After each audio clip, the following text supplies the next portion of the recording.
Alô, você, meu amigo, você, minha amiga. Muito obrigado por essa audiência. Aciona logo esse sininho aí. Muita gente está dizendo que não está recebendo notificação. Verifica se está inscrito também no nosso canal. No Facebook, eu lembro o seguinte, eu já confirmei todas as amizades nos sites do Facebook subjacentes, que são os administradores da minha fanpage. São 5 mil para cada administrador, 5 mil. Então 15 mil. Voou assim rapidinho. Até porque no Facebook nós já estamos com mais de 200 mil, né?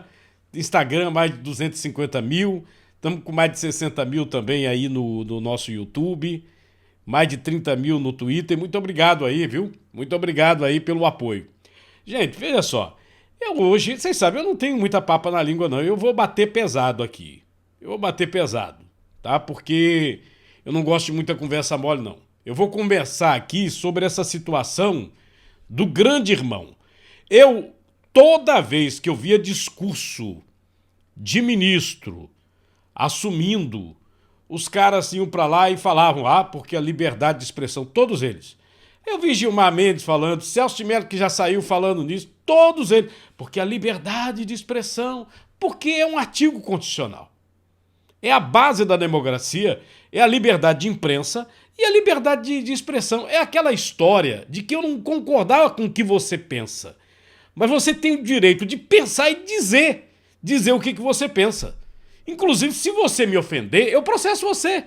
Isso é democracia. Você processa dentro dos trâmites legais, constitucionais. Nós temos leis para isso. Mas não podemos extrapolar. Nas últimas horas, vejam vocês essa situação aqui.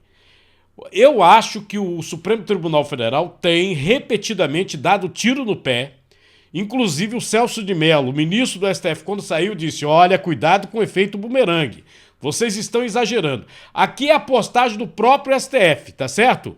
Que o ministro Alexandre de Moraes reiterou decisão anterior para a colocação imediata de tornozeleira eletrônica no deputado Daniel Silveira. Aí deixa eu só colocar aqui para vocês, sobre essa situação, o Supremo marcou o julgamento do Daniel Silveira para o dia 20 de abril, ou seja, esse troço ainda vai rolar. O deputado réu no Supremo, por estimular atos antidemocráticos e ameaçar instituições. Marcação da data do julgamento ocorre em meio à recusa de Silveira. Lembro a vocês que ele é deputado, tem suas prerrogativas, é crime de opinião. Já esteve preso, já botaram ele preso, o processo não anda, chegaram inclusive a não dizer nem o que ele era acusado e por aí vai. Aí agora o Lira, que é o presidente da Câmara, diz que a Câmara é inviolável, que o STF decida a situação do deputado, que não pode a Polícia Federal entrar lá para prender o deputado ou botar na marra uma tornozeleira. O deputado resolveu dormir na Câmara. Como eu disse para vocês, a situação é ruim para o STF. Tá aqui o Twitter do STF. O STF pega, coloca, né? A gente vê logo aqui claramente. Deixa eu só clicar aqui na postagem do próprio STF e você vai vendo que as pessoas começam a responder e a esculhambar.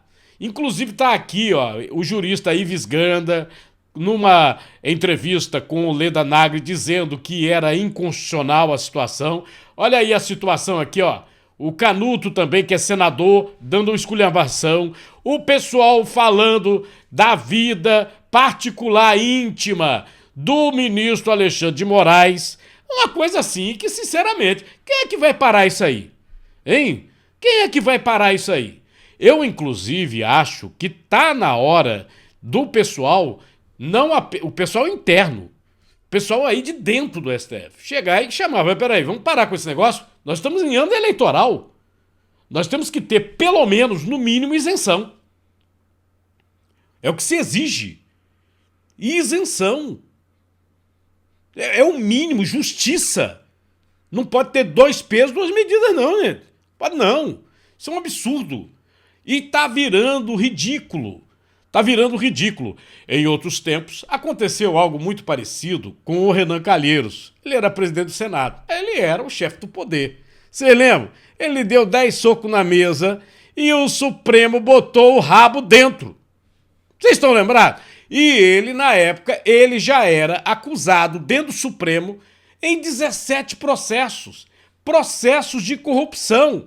Esse parlamentar aqui, o Silveira, tá? Esse parlamentar, ele não é acusado de corrupção. Ele deu esculhambação. Ele falou lá na Câmara, falou na tribuna, esculhambou mesmo. Esculhambou mesmo, né? Mano, você vê, o caso, por exemplo, do Roberto Jefferson, né, que é presidente do PTB, né? Que inclusive agora está internado, foi solto porque está passando mal. O caso do Roberto Jefferson, que também ganhou essa repercussão toda, crime de opinião. Crime de opinião. Ele falou de um episódio que foi exibido pela Rede Bandeirantes de televisão quando o ministro era advogado. Ele foi advogado num imbróglio lá em São Paulo, envolvendo uma organização criminosa e empresas de ônibus. O ministro foi falar nesse negócio, o cara mandou prender. Sim, gente, tá na hora de vocês se resolverem. Outra porcaria, e eu falo porcaria porque é porcaria mesmo, é essa aqui, ó. Tá? Deixa eu mostrar aqui pra vocês. São várias as manchetes, tem manchete até de fora, dos Estados Unidos. Aqui, ó. Esse jornalista aqui. Queria dizer pra você, pode buscar na minha rede social, eu não sigo, nunca segui esse jornalista, o Alan dos Santos. Tá certo?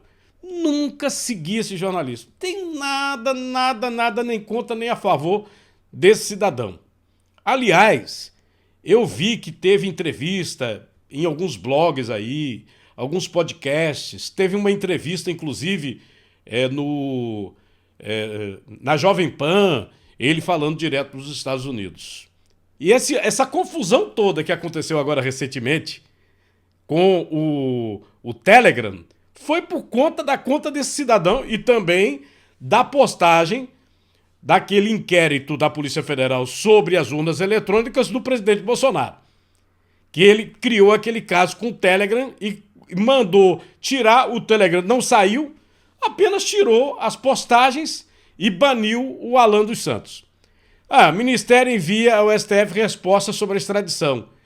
Sabe qual é a resposta? A resposta é o seguinte, que o Ministério da Justiça está aguardando decisão do governo americano.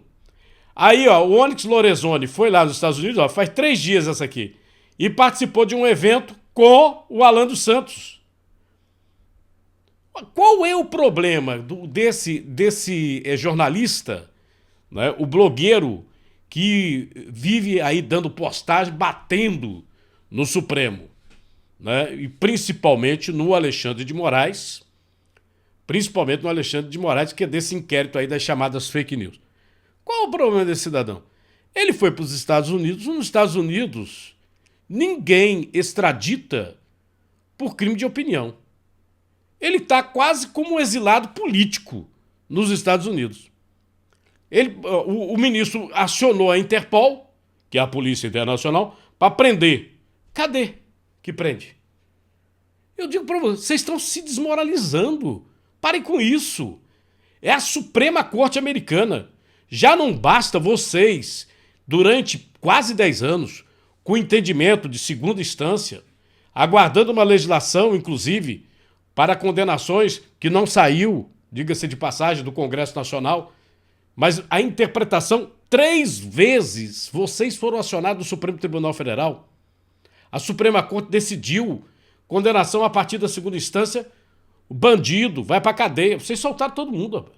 Até mordido do porco tá solto. Vocês soltaram todo mundo. E para soltar o bandido mor, vocês arrumaram um argumento. Falou, não, a corte estava errada. Não era Curitiba, tinha que ser Brasília. Sim, como a lei tem prazo, a Inês é morta, como diz o português. Não é para você fazer o inquérito de novo, já era. Isso é uma esculhambação, tá? Isso, concorde ou não concorde com o senhor Alan, com o senhor Daniel, é uma questão pequena. Não é para ser tratada por Supremo Tribunal Federal. Mas como? Como eu disse, vocês soltaram até mordido do porco? Sei não, viu? Sei para onde vai parar, não. Como eu disse a vocês, hoje, essa situação da mídia, eu, por exemplo, fico estupefato, porque vez por outra, eu recebo informações no meu feed de notícias que eu não sigo. Falo, pô, essa desgraça tá fazendo o que aqui? Você já percebeu o que acontece isso com você? Eu não sei se isso acontece com você. Eu olho e falo, mas que miséria é essa aqui? Né? Eu não sigo essa coisa, eu não quero nem saber disso.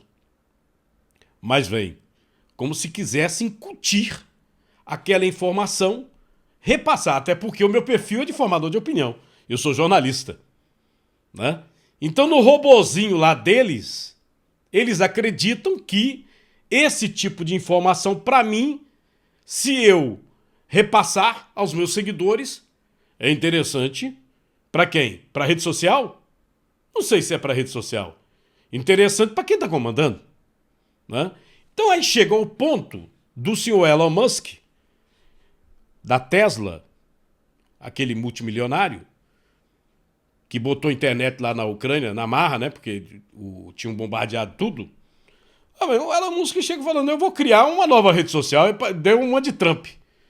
Só que ele não tem nada a ver com Trump. Vou criar uma nova rede social. Ele alertou.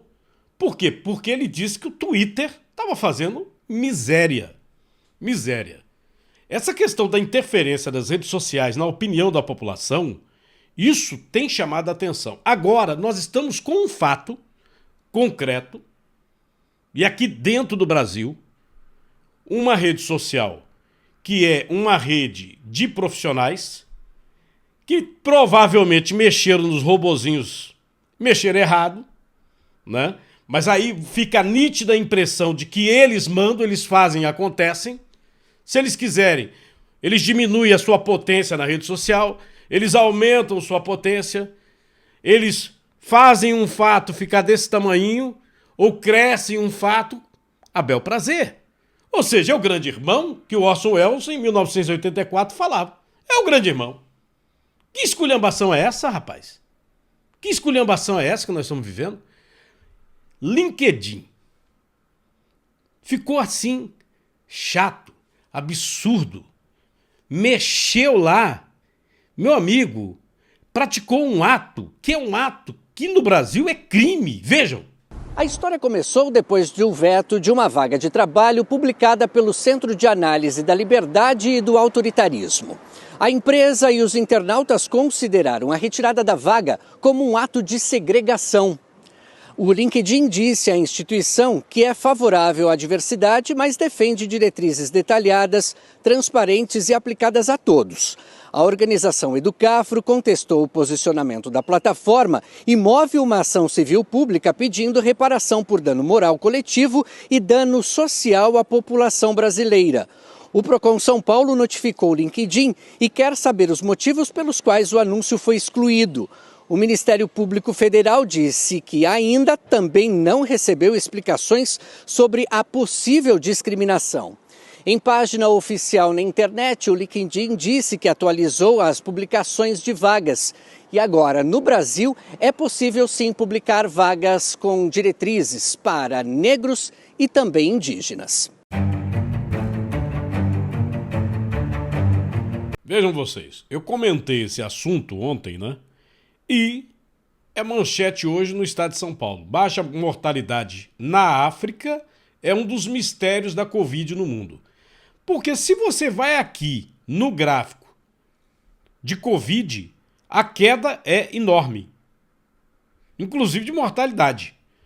Mostrei ontem que a taxa de mortalidade de Covid num país enorme feito a África do Sul, tá? Pra você ter uma ideia, dia 28, o último dia computado, foram 6. Nós tivemos hoje o novo boletim em Pernambuco com 14 pessoas que morreram. Agora, é uma ausência de vergonha na cara, né? Fica mais bonito eu falar ausência de vergonha na cara, não? Fica mais bonito? É, porque falta de vergonha na cara eu acho que fica muito pesado, né? Ausência de vergonha na cara. Você botar 14 pessoas que perderam a vida, supostamente por Covid, mas no boletim você coloca as comorbidades, porque é obrigado por lei, o Ministério da Saúde obriga, e observa-se que são pessoas que tomaram as vacinas, observa-se claramente, e que faleceram. Faleceram provavelmente pelas comorbidades e não pela Covid-19, né? Como eu disse a vocês, a África, ela vacinou menos que o estado de Pernambuco, tem uma taxa de mortalidade menor, e aqui, ó, é manchete no estado de São Paulo. Isso aqui é uma realidade de alguns países, né? Deveria ser melhor estudado. A vacinação, por exemplo, enquanto nós aqui estamos beirando os 80% totalmente vacinados, a vacinação você vai observando aqui, ó, 30% totalmente vacinados. 30%. Aí você vai nas mortes, olha a queda. 6, enquanto Pernambuco 14. 14, né? Então não tem, assim, muito nexo o que os cientistas falam para o povo. Eu já falei várias vezes para vocês, eu, sinceramente, eu sou cético. Começo a falar, porque faça isso, não faça aquilo. Mas peraí, quem é que tem um estudo realmente científico, randomizado, não é observacional, e não é eu disse, feito aquele estudo da Secretaria de Saúde lá do Estado de São Paulo? Vergonhoso? Vergonhoso. Qualquer médico, se olhar, pegar os boletins no próprio site da Secretaria de Saúde, faça isso. Você é médico. Cai a mentira, a farsa cai, meu amigo. A farsa cai. Inclusive, é bom que se diga que nenhum governo, seja ele municipal, entendeu? Estadual, comprou vacina, tá? É bom que se diga, deixe bem claro. Porque estou vacinando, estou fazendo. Sim, é o PNI. É o Plano Nacional de Imunização, que é do Ministério da Saúde, desde a época dos militares. Vem lá na década de 60. Tá? E o pessoal fica iludindo a população, porque vacina, porque eu vou fazer, o que vai acontecer? Esquecendo, neste momento, das vacinas de sarampo, poliomielite, outras enfermidades, inclusive a gripe, o problema da gripe, que é muito sério, né? E vacinas comprovadas, que não são experiências, né? Vacina contra a gripe, eu já falei aqui. Tem um exemplo da minha família. Toma e não tem mais gripe. Eu coloquei o doutor Roberto Zeballos para falar sobre essa situação, porque ele está falando diretamente com o pessoal da África do Sul, né? Porque foi a primeira, aliás, o primeiro país que teve contato com a variante Ômicron. E já pegaram a Ômicron, a BA1, a BA2. A Dinamarca saiu da BA2 agora, entendeu? A Espanha deixou de ser pandemia, passou para endemia. Reino Unido, até a rainha de mais de 90 anos já anda sem máscara, em local fechado. Pode pegar as imagens aí. Tem imagem aí na internet.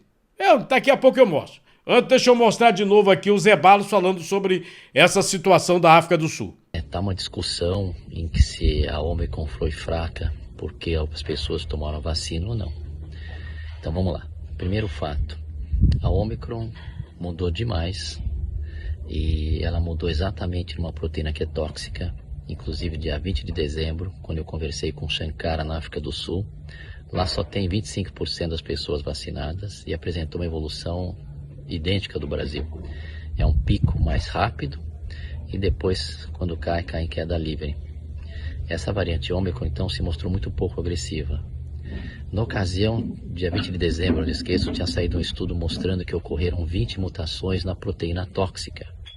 E essas 20 mutações na proteína tóxica, com a observação de poucas fatalidades na África do Sul, fez com que a gente entendesse que se a proteína tóxica muda demais, ela fica menos tóxica e segue a evolução natural do vírus transmitir mais e matar menos. Então é um vírus que replica demais no brônquio, mas não é muito comum ele afetar gravemente os pulmões. Então isso ficou muito claro, que a Ômicron é muito pouco agressiva.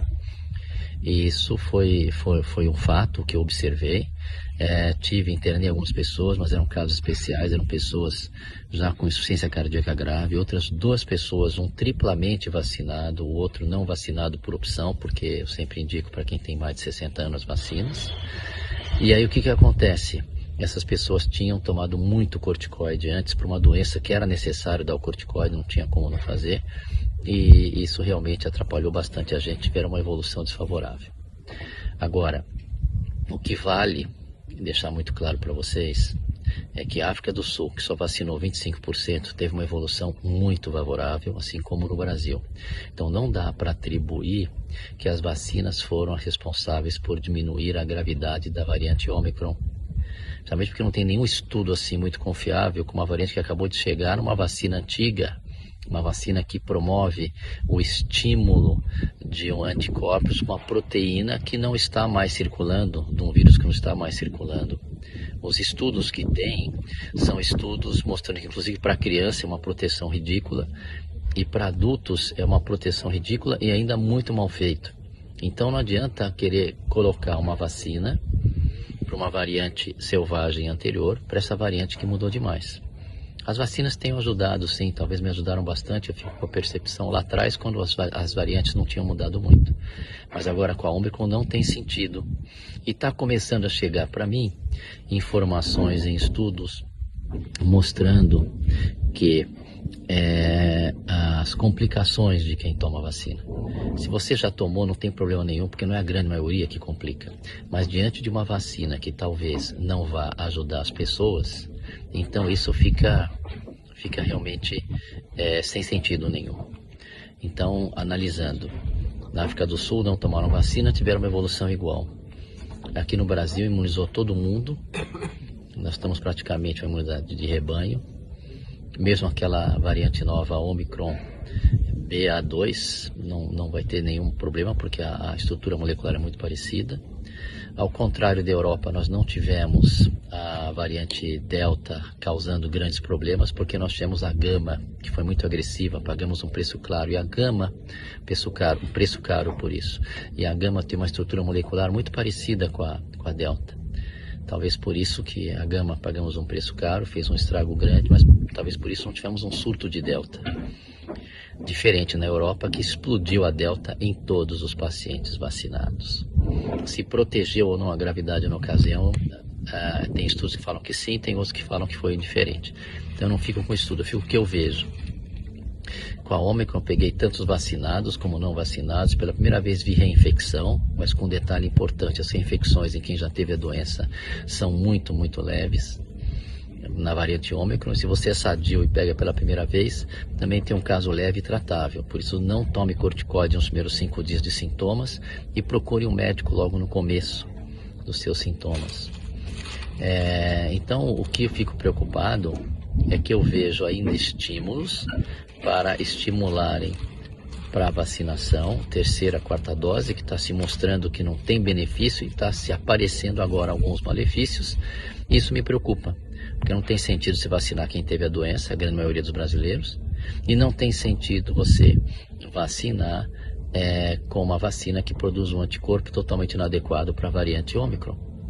Então não tem esse sentido e me preocupa, porque começa a aparecer, que nós não temos tempo hábil, as complicações das vacinas. Graças a Deus, não é em todos, senão a gente saberia. Então se você tomou a vacina, não se preocupe, mas não há necessidade de ficar tomando uma vacina atrás da outra. A Organização Mundial de Saúde não recomenda isso, em função do que a gente tem visto recentemente. Então é isso, eu quero que vocês observem os fatos. Não esqueçam, na África do Sul, 25% só vacinados e teve uma evolução satisfatória com a variante Omicron. É a variante Omicron que, segundo o próprio Bill Gates, diz que está fazendo um trabalho melhor do que as vacinas existentes. Para eu não ficar devendo a vocês, tá aí a Rainha Elizabeth, numa cerimônia religiosa, né? Do lado do filho, a igreja lotada. Olha a igreja lotada. Não tem máscara, não tem nada. Você vai dizer o quê? Vai dizer o quê? Vai morrer? Não, eles estão errados. O Brasil é que está certo. A cantora, apresentadora Angélica, né? Ela participou de um programa conhecido como Mina Bem-Estar, que é um programa apresentado pela filha de Michel Temer, tá? Deixa eu mostrar aqui a página. Olha aqui. A Angélica relata ter sofrido assédio sexual na França na divulgação do voo de táxi. Você lembra dessa música, não? Ou de táxi, não, interessante. Ela revelou que foi vítima de assédio sexual na música Vou de Táxi, na Mina Bem-Estar, com a advogada Luciana Temer. Ela explicou que a situação ocorreu quando participava de uma gravação na França para promover a canção. Ela, de repente, saiu com essa, né? E eu vou mostrar para você, e aí você coloca a sua opinião, assim, você reage aqui a esta informação que ela passou para a apresentadora. A gente tem visto muita gente revelar suas histórias, né, de abuso muitos anos depois. Como a maioria das mulheres, eu também, eu vou contar uma história aqui, que quando a gente conversou a primeira vez, eu falei, gente, mas isso foi então uma violência que eu sofri, não foi um abuso, sim, mas foi uma violência sexual, foi uma violência contra a minha pessoa. Eu falei, quando a gente for conversar, vou falar isso aqui, que eu nunca tinha falado, nunca falei, na verdade. Que assim, a minha história, né? Eu estava fazendo fotos eu estava lançando Voo de Táxi na época, eu tinha 15, 16 anos, e fazendo fotos... Eu já era sua fã. Que bom. Enfim, eu estava em Paris fazendo fotos, porque a música Voo de Táxi se chama Je le Taxi, ela é uma música, é uma versão de uma música francesa, enfim. E eu fui lá fazer fotos, porque eu ia participar de um festival lá, e estava na rua, com 15 anos, fazendo foto, fotografando, o que é? Aí vieram os franceses, quem é? Apresentadora brasileira, tá? Brasileira! É brasileira, um grupo de jovens, de homens, meninos, passando, fazendo turistas. Brasileira. E aí o fotógrafo falou assim, fica ali do lado dela pra fazer foto, chamou, né, falou em francês. E eu tava ali, vieram atrás de um táxi amarelo, porque a foto era de um táxi, vieram aqueles meninos todos, e quando o fotógrafo falou, a gente é do Brasil, é uma brasileira cantora no Brasil, eles foram ficando perto de mim, se aproximando e se esfregando em mim. E eu lembro que eu tava fazendo a foto, eu falei... Você fica meio sem reação, né? Que um dos meninos, eu não sei nem quem é, porque eu fiquei parada fazendo a foto assim, ficou passando a mão na minha bunda, passando a mão em mim inteira, eu atrás de um táxi, ninguém estava vendo, e eu não fiz nada. Eu fiquei petrificada. Primeiro, eu estava num outro país, as pessoas eles falando entre eles uma língua que eu não conseguia entender, com 15 anos, num assunto que a gente não fala. Exatamente. Mas eu estava sendo ali violentada por, sei lá, 2, 3 meninos que ficavam passando a mão em mim, ninguém viu, eu sabia e eu não tive reação nenhuma. Eu não fiz nada, na verdade. Não falei isso, acho que eu nunca falei isso, eu tô falando agora. Que bom que você tá falando agora. Mas assim, e eu não sabia que isso era uma violência, quer dizer, eu sabia, óbvio, depois eu parei, eu pensei comigo mesma, refleti, não falei nada pra ninguém, porque é isso, já foi. E a lógica não aconteceu nada, né? No final, não aconteceu nada. Eles só fizeram isso, saíram, eu continuei É. fazendo as minhas fotos, com uma cara meio Sim. constrangida, mas que ninguém percebeu também. E isso acontece muito. Muito. Esse Acontece. tipo de violência que a gente diz pequena, porque é muito pequeno, né? Mas é marcante, tanto que eu estou te contando aqui. Claro. Então, esse tipo de violência, a gente está cada vez mais, as pessoas estão cada vez mais falando, ou refletindo e tendo coragem de falar, ou só refletindo e pensando, eu sofri uma violência. Você vê, né, a situação que passou a Angélica lá na França, né? Era aquele auge daqueles programas infantis e muita gente trocava as bolas, né? Confundia os programas, porque as apresentadoras... elas faziam esses programas, tem várias remanescentes, né? Você tem a Angélica, você tem a Xuxa, tem a Eliana. Bota aí nos comentários quem mais você lembra, tem um bocado de gente. E o pessoal achava que era programa infantil, mas as pessoas faziam uma apresentação com roupa curta e tal. Para aquela época eu era garoto, né? Era uma coisa bem diferente.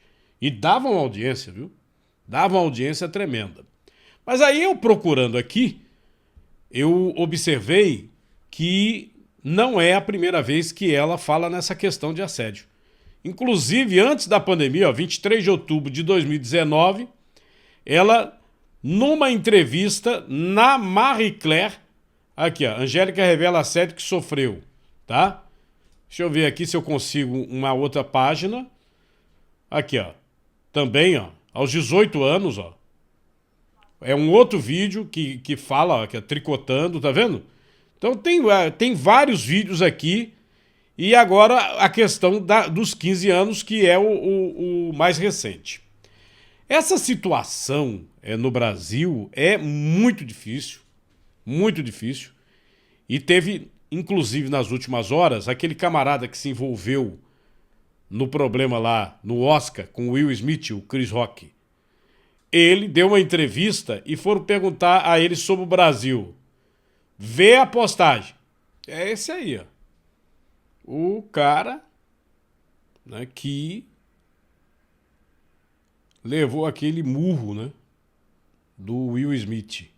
O que ele diz? O Brasil é conhecido somente pelas bundas. Nem sei se ele já veio aqui no Brasil.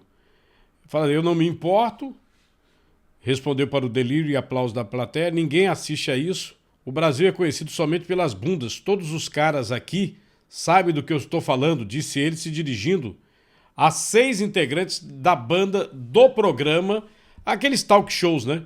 Ele estava dando a entrevista. E aí? O que você acha disso?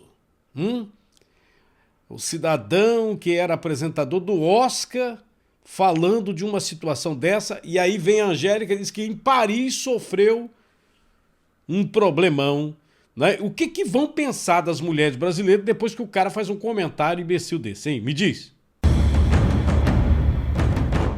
Eu estou tentando acompanhar esse caso da bióloga Natasha Bosch, que entrou no shopping, não é? E teria se passado por autista, enganando lá o guarda, e deu uma polêmica danada. A delegacia está informando que ela vai ser indiciada por 3 crimes. O Conselho Regional de Biologia quer caçar, inclusive, o registro dela. E ela afirma que o perfil dela foi hackeado, que ela não consegue mais acessar. Daí sumiu. Eu não consegui também ver mais não.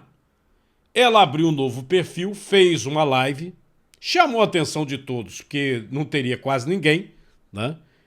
Porque perdeu o seu perfil, porque foi hackeado, sumiram com ele. Mas ela mandou seu recado. Esse vídeo que eu vou colocar aqui para vocês, que é ela própria falando, pedindo desculpas, se defendendo, falando também da questão da rinite que ela tem, que por conta da rinite ela tem problema de usar a máscara. Esse vídeo eu não vi em canto nenhum.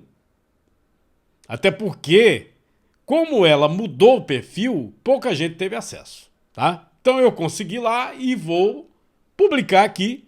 E você vai botando seu comentário, o que você acha desse pedido de desculpas e as informações que ela passa no discorrer. Acompanhe comigo. Como minha conta foi derrubada, em seguida alguém criou uma nova conta da qual eu não tenho acesso, com a foto e a bio fidedigna, tal qual era outra conta, certo? Eu tenho a obrigação de informar os meus seguidores que aquela não sou eu. Sobre o fatídico dia 23/3 no shopping Rio Mar, Recife, eu errei, presta atenção, eu errei miseravelmente, miserável que sou, nunca neguei isso aqui pra ninguém, em falar que era autista sem ser. Não há justificativas para pegar um tema tão delicado e depois fazer uma brincadeira de péssimo gosto. Sim, eu quis me beneficiar de uma lei que não se aplica a mim, para não usar a tal máscara. Naquele dia, eu estava com rinite alérgica.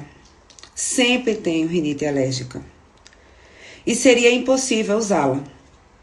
Mas, todas as vezes e em todos os lugares que eu fui, que eu estava com rinite alérgica e botava o nariz para fora, eu era obrigada a colocar o nariz para dentro, porque ninguém queria saber da minha rinite alérgica. Certo? E aí, naquele dia, eu tive, conhecendo a lei, o segurança mandou eu botar máscara e eu disse assim: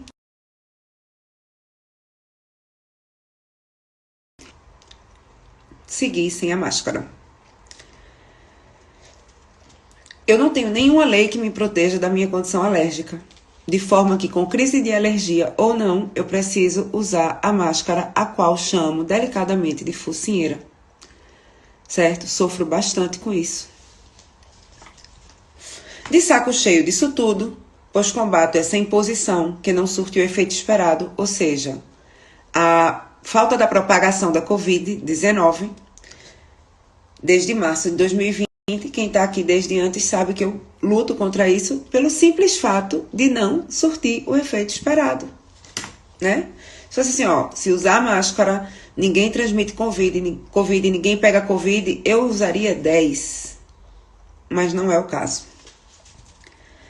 Tenho várias indignações com a nossa conjuntura atual, principalmente a forma como a nossa liberdade tem sido tolhida, o que não vem ao caso nesta live, pois não é meu objetivo para agora. Seria muito mais digno de minha parte não usá-la e pronto, naquele fatídico dia no shopping Rio Mar, Recife, pois de fato não tinha condição fisiológica devido à crise de rinite naquele dia, certo? Mas, infelizmente, como eu já falei, não há nenhuma lei que me dê essa condição de estar com rinite alérgica, de ser asmática e não usar máscara e ficar respirando gás carbônico o tempo inteiro, né? Eu não tenho esse respaldo. Enfim, não sou preconceituosa, não tenho por que ser, pois tenho deficientes em diversos graus convivendo diretamente comigo, com limitações visíveis e gigantes, e com diversos laudos. Deficientes esses que confio meus filhos a eles. Então, preconceito não rola, tá? Há cerca de 10 semanas, eu estive no Horto, 2 irmãos, com os meus filhos e com o meu sobrinho. E 2 mães confiaram seus 2 filhos autistas a mim, pois foram impossibilitadas de entrar porque não tinham o passaporte vacinal. E os seguranças claramente mandaram os meninos entrarem só. E eu disse, como assim, autista vai entrar só? Vocês estão loucos? E eles nem aí, deixaram elas de fora e o aplicativo DataSUS não atualizava os dados, né? Como não atualiza até hoje. Então, eu tenho relatos aqui de pessoas que tomaram a vacina há 2 meses e ainda não entrou no DataSUS. Faz como se perdeu o cartão? Toma a vacina de novo? Não sabemos. Certo? E essas mães ficaram do lado de fora. No perfil que foi derrubado, tem esse vídeo há 10 semanas, corroborando o que eu estou falando. E dizendo assim, se ela fosse preconceituosa, ela não ia entrar no horto e mostrar às crianças, os animais às crianças, sem ter o mínimo de experiência com crianças autistas, porque de fato eu não tenho. Mas eu me ofereci e elas confiaram em mim e eu sou muito grata a elas por isso, porque eu vi o quão difícil e delicado é a situação. Enquanto eu estava lá dentro com as crianças, as mães esperavam do lado de fora, com certeza aflitas, porque tinham seus 2 filhos, suas 2 joias raras, especiais, com uma pessoa que ela não conhecia, mas eles foram entregues sãos e salvos. Há uma inversão de valores gigante, há uma falta de senso de proporção também gigante, mas faz parte do que vivemos nos dias atuais, né?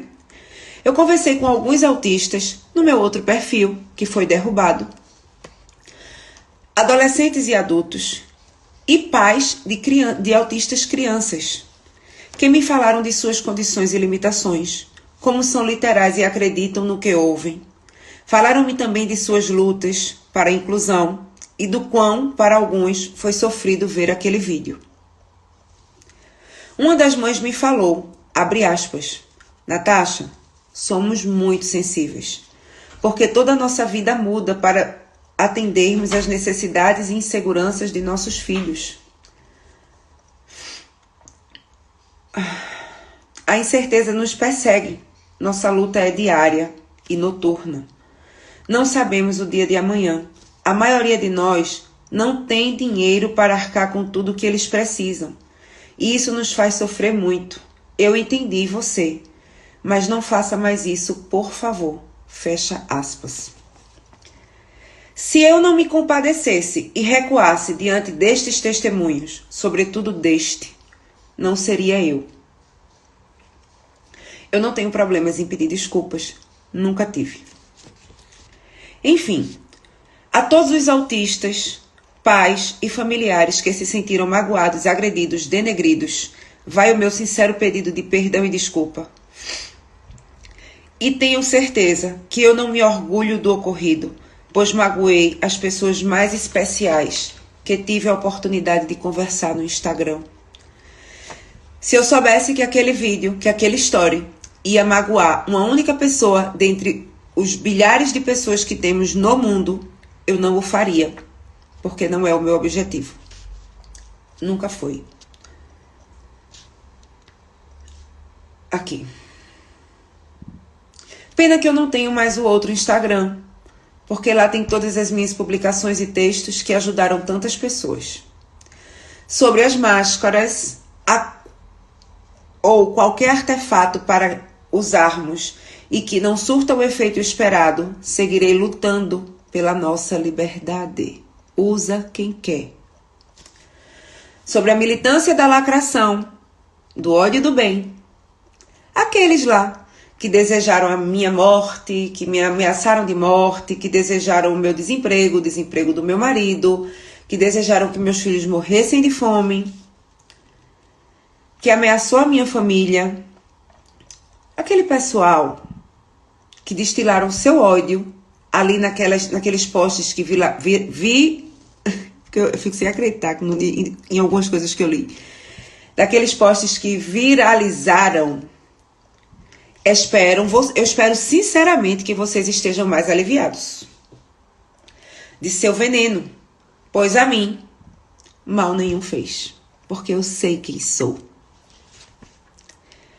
E digo mais: Senhor, perdoai, eles não sabem o que fazem.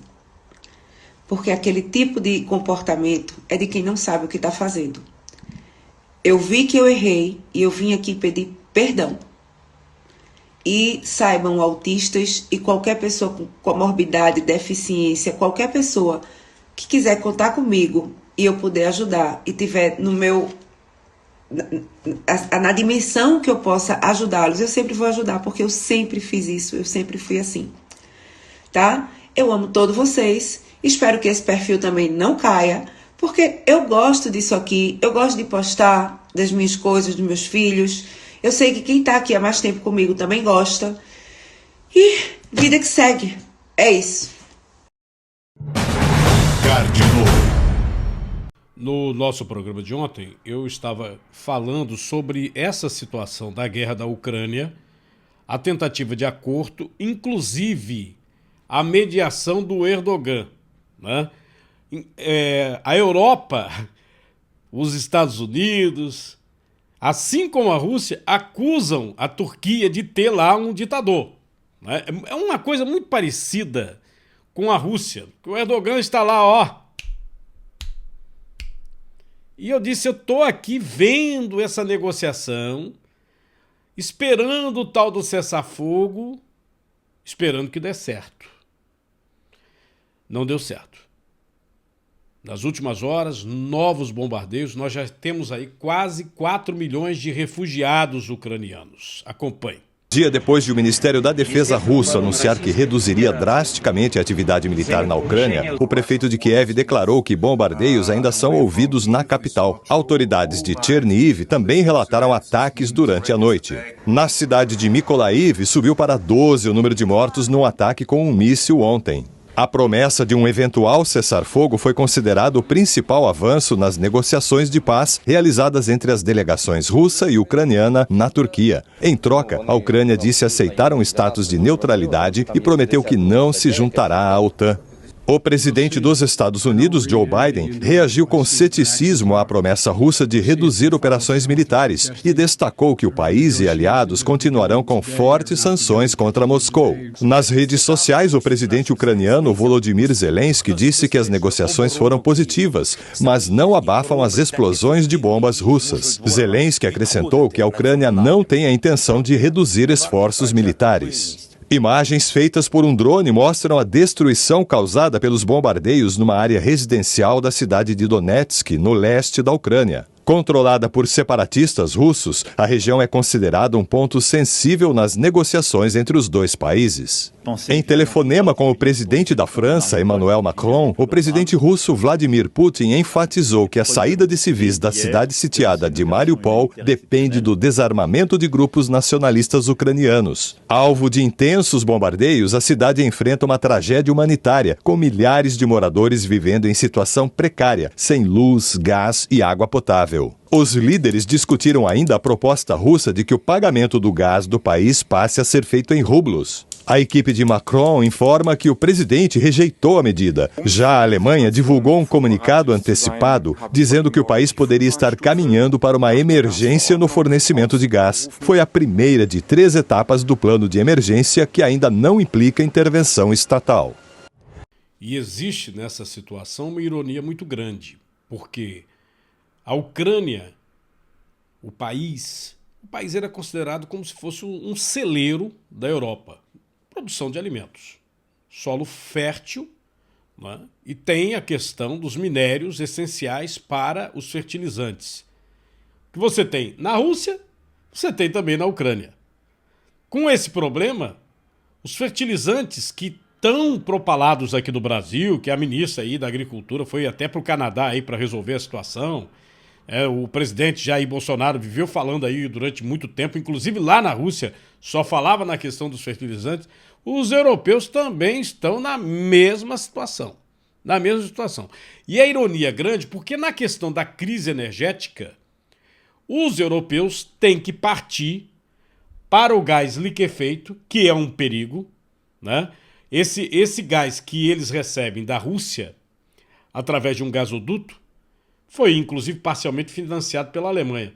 Agora o Putin está dizendo, eu quero receber em rublo. Sim, aí a França diz que não paga. Mas vai ter que país vai pagar. Vai deixar de receber?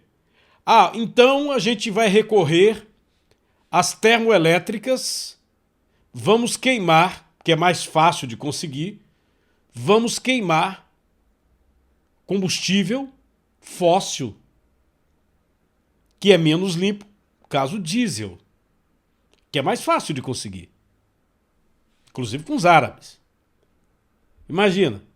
Aí você fala, não, mas o efeito estufa, o problema ambiental, eles vão dar um passo atrás. Vão dar um passo atrás. Vê o problemão. E a crise de produção de alimentos é uma realidade. Se essa guerra durar mais, nós vamos ter um problema muito sério. É aquilo que eu falei aqui para vocês. Porque o presidente americano, Joe Biden, disse que fez, aconteceu, que fechou banco, que fechou indústria, não sei o que. Sim. Tudo isso, quem está levando pau é o povo. A gasolina lá nos Estados Unidos também é altíssima. Inflação, um absurdo. Né? Inflação é um absurdo. O americano nunca teve uma inflação dessa. Está perplexo com o que está acontecendo. Tá? A inflação aqui no Brasil, outra situação absurda. Combustível agora, caiu até o general aí, né? Falando que a Petrobras é isso, aquilo, outro, então vende. Se é isso, aquilo, outro, é melhor estar na mão da iniciativa privada e o povo ter opções para escolher de onde vai comprar o combustível. Sobe menos. Sobe menos.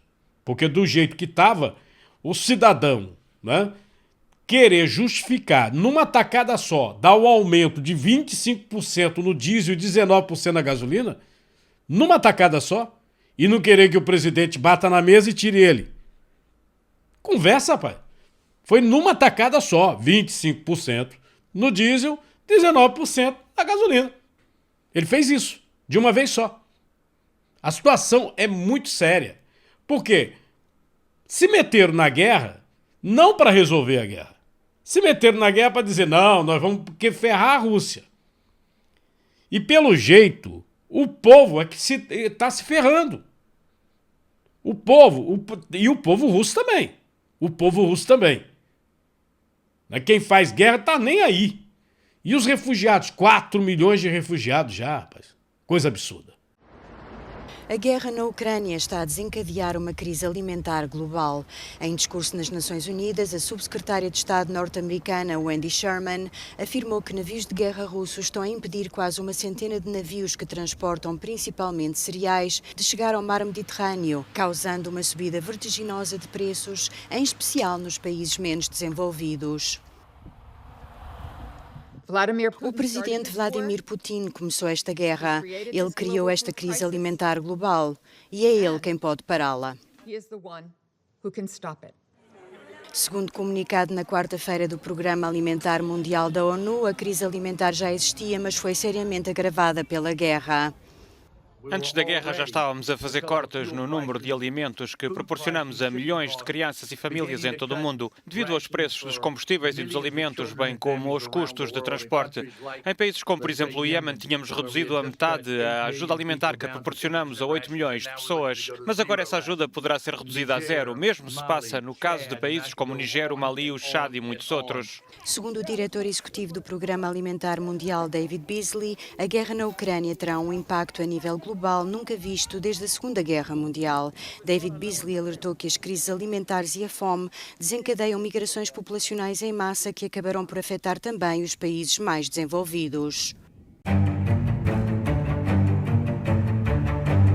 Não esquece de você comentar aí o assunto, compartilha. Pode ser que algum parente seu, algum amigo se interesse por algum assunto que estamos abordando aqui no nosso programa, tá? E eu vou mudar um pouquinho para uma situação local que é algo absurdo, Vocês vão perceber sobre a legislação do trânsito que foi modificada. Eu já chamei a atenção. Algumas decisões judiciais foram tomadas, inclusive o caso Tamarineira. Eu tenho conversado com o advogado criminalista José Siqueira Filho e ele passou para mim algumas decisões em segundo grau e tribunais de justiça têm reformado condenações nessa questão de dolo eventual. A pessoa, por exemplo, dirige entorpecida, embriagada e mata outras pessoas, é condenada no tribunal do júri. E depois existe a reformulação da sentença, porque existe uma lei sobre o crime no trânsito, uma lei sem vergonha que foi aprovada na época do Michel Temer. Eu falei para vocês que era sem vergonha, né? Que o cara bêbado mata no trânsito e no máximo são 12 anos de cadeia. 12 anos, apenas 12 anos, tá? Então tem muito crime aí que vão recorrer e daqui a pouco tá na rua. Esse que aconteceu nas últimas horas me chamou a atenção, porque o cara nem foi pra cadeia. Preso por dirigir embriagado, filmado, atropelou pedestre em calçado no Recife, foi solto pela justiça já na audiência de custódia. No nosso site aqui, cardinô.com.br, o caso do empresário e também a postagem que eu chamo a atenção do vídeo, né, do momento, o pessoal filmou toda a situação. O cara, quando... Uma coisa que o pessoal fala sobre a questão da insegurança, né? Na Rua do Futuro, no bairro das Graças, você vê a avenida lotada, né? O horário de rush, acontece uma situação dessa, o cidadão avança pela calçada e tem as pessoas filmando, toda a confusão filmada, né? E, posteriormente ao fato, ele simplesmente consegue ir embora. Olha aí o momento, ó. Ele conseguiu ir embora, gente.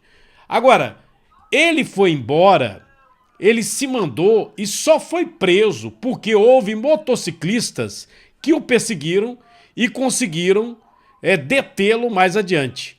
É um absurdo, né? Ainda no nosso site, eu quero chamar a atenção de vocês, ó, para essa outra manchete, o professor de matemática que foi vítima de um assalto numa barbearia no Cabo de Santo Agostinho, em Ponte dos Carvalhos, o Charles, entendeu? Um fato lamentável, uma cidade que, meu Deus do céu, Cabo de Santo Agostinho.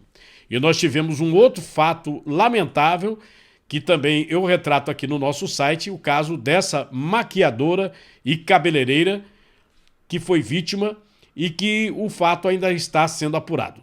Lembra vocês, cardinô.com.br é o nosso site, e aproveito para falar da nossa loja aqui, né, no link. Você acessa pelo link a nossa loja se você tiver algum produto. Inclusive, na questão da TV digital, eu queria dizer para vocês que até o ano que vem toda a TV é digital. E aqui eu separei diversas ofertas e tem até mesmo nos destaques aqui aquelas box TV, que mesmo você tiver uma TV fraquinha, de tubo, ela pode ser transformada em TV digital. O link para a loja, ela está também, esse link está na descrição do vídeo no YouTube e no Facebook, tá certo? Essa outra situação constrangedora, Bruce Willis sofre afasia e ator se afasta da carreira. Com 67 anos de idade, foi diagnosticado, que é um distúrbio de linguagem, né? Provavelmente por uma lesão cerebral. E isso afeta a comunicação. Ninguém sabe exatamente o que causou a lesão, não se fala ainda. É um assunto que provavelmente em outros programas eu vou trazer aqui para vocês, tá certo? Deixa eu voltar aqui ao nosso site, cardinô.com.br, porque eu queria lembrar para vocês que todas as nossas redes sociais estão aqui no cardinô.com.br, incluindo o Facebook, que é a fanpage, tá? Você pode acessar a fanpage pelo cardinô.com.br direto. Queria agradecer a todos vocês pela presença no nosso programa.